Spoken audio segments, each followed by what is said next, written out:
Hey everyone, Coach Tanya Wells here, and today let's talk about the pain of insecurity.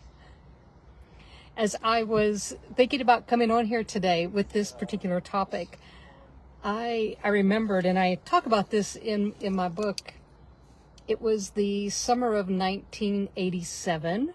Some of you weren't even born then, but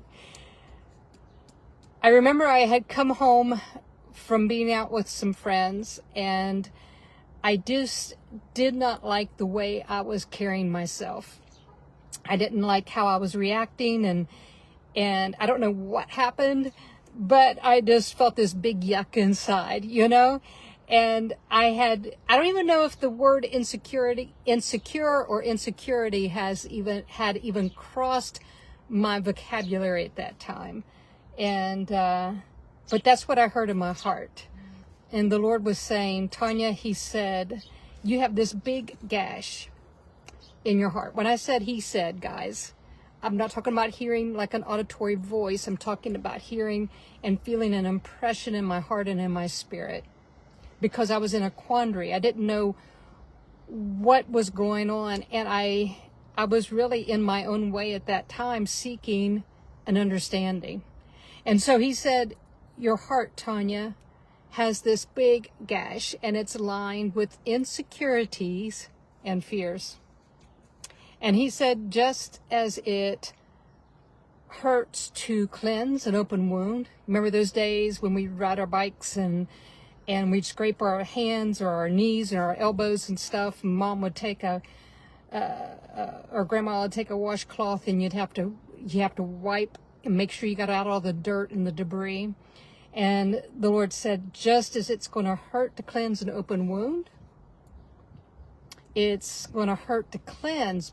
But once we cleanse out the insecurity and the fear that's in your heart, you're going to be healthier, and that heart is going to be so strong than it's ever been before. That was such a revelation and a promise that my heart and my spirit grabbed a hold of. And I said yes to that. I said yes. And I thought, I understand a little bit more about insecurity now, but I looked up the definition, and I want to share this with you. And this is a powerful, definition, understanding here. Insecure means to be subject to fears. That you're subjected to fears, doubts, that you're not self-confident or assured, that there's an uneasiness and an anxiousness. And there's a couple of things here. One, subject to fear, that means I am a victim of the fears and the thoughts that I'm having that's contributing, right, to these fears. And it happens in such a quick moment, doesn't it? And it can sometimes even be captivating and paralyzing. But this is the beautiful thing that we're growing into. And this is the kind of community that I'm creating in Higher Way U, is that we begin to recognize when we're being subjected to these fears, when insecurity has gotten a hold and we're starting to play small. Now, we can play small. I'm going to kind of do a little side thought here, because we can play small in two different ways. Some people play small and they cower back down. They feel like they need to go hide when they're insecure. That's what I did. Other folks, when they're insecure, have a way of, really broadcasting, coming across more loud and clear and forceful to cover up the insecurity and the lack of confidence.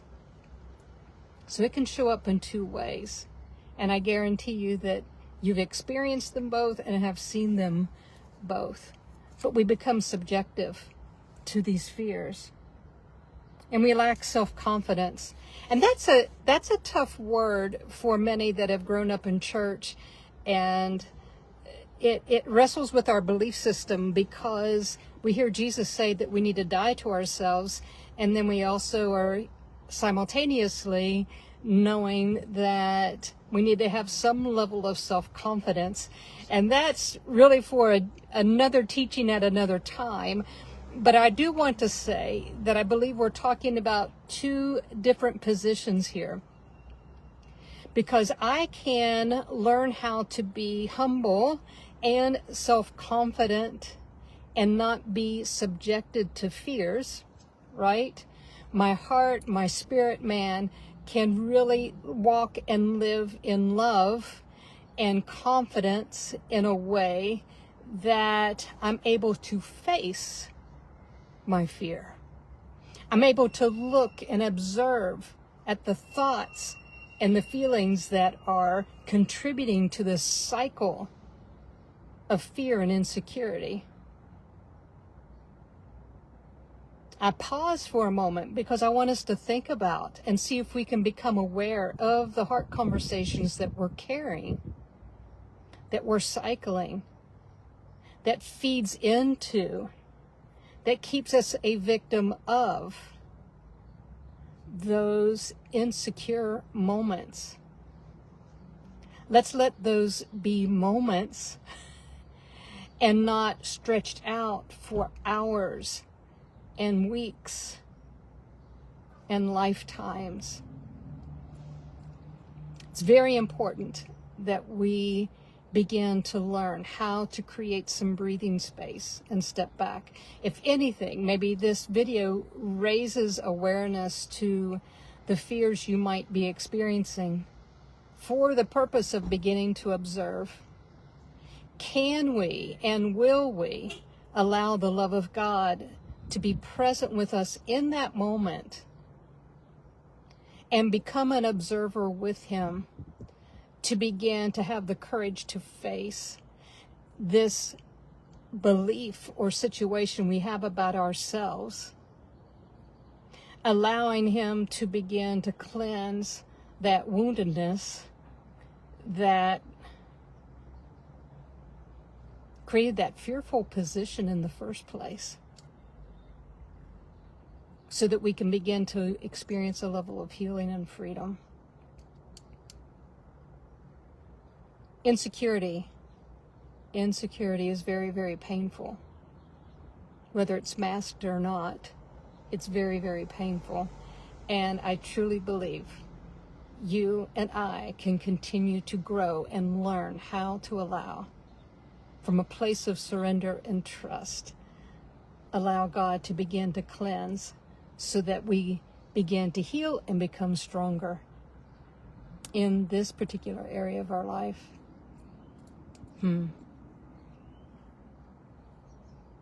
pausing because I'm pausing to see if there's anything else that I want to say about that at this point. I think I'm going to end it there. I invite you that to join me